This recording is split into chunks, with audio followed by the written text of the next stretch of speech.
Hvor vildt ville det være, hvis medicinalgiganten Pfizer, der jo leverede covid-19-vacciner til hele verden, lige pludselig indrømmede, at de faktisk havde regulatorerne i deres hulehånd, og faktisk også selv legede med tanker om at mutere covid-19 med vilje, således at de kunne skabe nye vacciner, og måske også et behov for nye vacciner, og derved kunne blive ved med at tjene kassen på os alle sammen. Hov, vent. Det er jo lige præcis det, som er sket, måske ved et uheld. Projekt Veritas har endnu en gang været på pletten med skjulte optagelser, denne gang af Pfizer Director of Research and Development, som nok taler pænt meget over sig.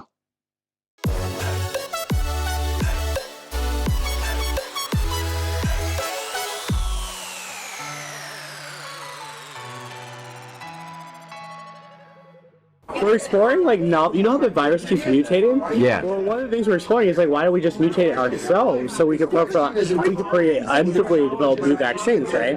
So we have to do that. If we're going to do that, though, there's a risk of, like, as you could imagine, no one wants to be having a pharma company mutating viruses. Yeah. So we're like, do we want to do this? So that's, like, one of the things we're considering. Pfizer ultimately is thinking about mutating COVID? Well, that is not what we say to the public. No. That's why it was a thought that came up at a meeting, and we were like, why do we not? It was like, we're going to consider that with more discussions. Okay. That exact reaction, right? We're like, wait a minute, like, people won't like that. So the way that we're thinking about it, don't tell anyone this building. You probably shouldn't tell anyone. You probably shouldn't tell anyone. Okay, yeah. Okay, bro. So the way it would work is, like, we put them in the virus in these monkeys. Okay. And then we successively, like, cause them to keep infecting each other. And we collect serial samples from them, and then the ones that are more infectious, like the virus, we'll put them in another monkey, and you just constantly actively mutate it. That's one way. Or you can even do, like, directed, like, simulation, which, like, we tend not to prefer.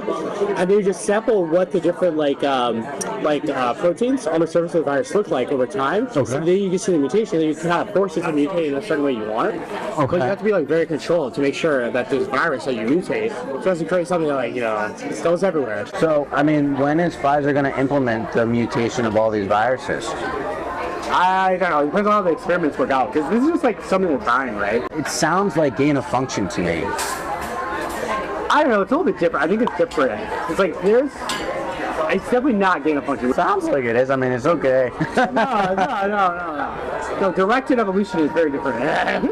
Direct evolution? Directed evolution. Directed evolution, okay. Well, so, I mean, is that what it is?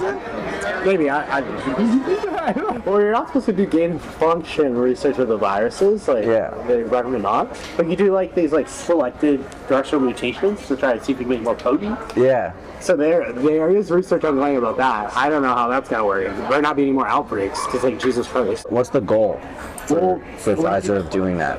So probably what they want to do is, like, to try to figure out, to some extent, like, there's all these new strains of variants that just pop up. Why don't we try to, like, catch them before they pop up in nature, and we can develop a vaccine prophylactically for, like, new variants. Yeah. So that's why they're thinking, like, if you do it control in the lab, then you say, oh, this is an epitope. And so then if it comes out later on, like, in the public, we already have a vaccine kind of working on it. Oh my God.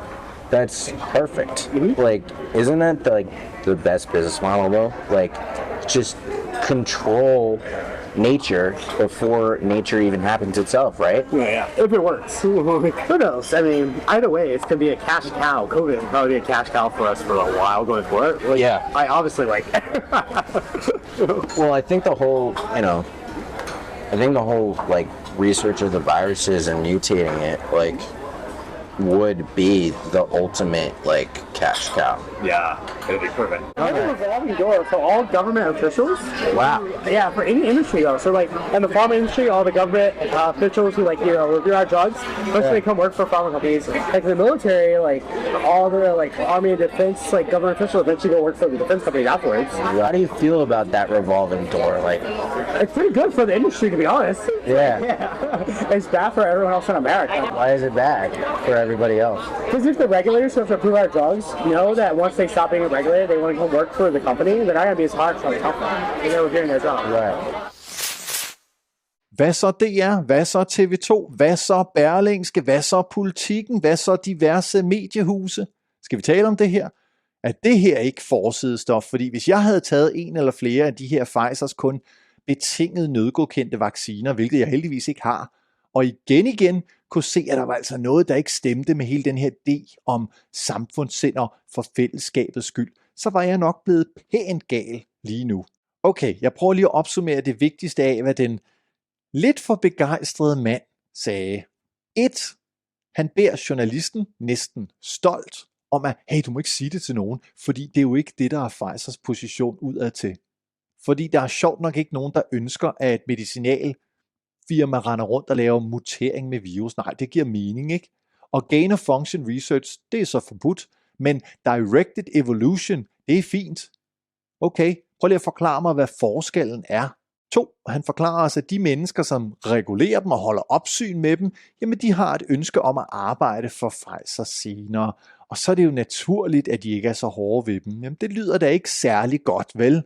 Kan vi sige interessekonflikt? Og 3. Han regner med, at covid-19 bliver en cash cow for dem langt ud i fremtiden, og synes ikke at afvise, at en bestemt mutering af virus vil være en perfekt businessplan for Pfizer. Altså en eller anden form for officiel udmelding fra Pfizer, det kunne da være rart, ikke? Bare et eller andet forsøg på noget, der minder om en logisk forklaring på, hvad fuglen er det, vi lige har set. Det lugter jo langt væk af korruption. Er vi ikke snart ved at være nået til et punkt, hvor vi siger, nu er det ikke sjovt længere? Jeg stoler efterhånden kun på mig selv, og det er måske også meget fornuftigt, ikke? Fordi jeg så ikke nogen pandemi. Jeg så ikke nogen fare for almindelige raske mennesker, men det jeg så, det var en fuldstændig sindssyg overreaktion af Mette Frederiksen, Magnus Heunicke, Søren Brostrøm og hvad de nu ellers hedder resten af banden, og en villighed til at prøve at påtvinge os unødvendig medicin. Men for hvis skyld? Så der kunne tjenes penge til medicinalindustrien, eller måske noget, der er endnu værre. Bedøm selv, men for Guds skyld hold dig opdateret på alternative medier og grav selv. Vi ynder jo at sige, din krop, dit valg, men måske er det også på tide, at vi begynder at sige, din sundhed, dit ansvar.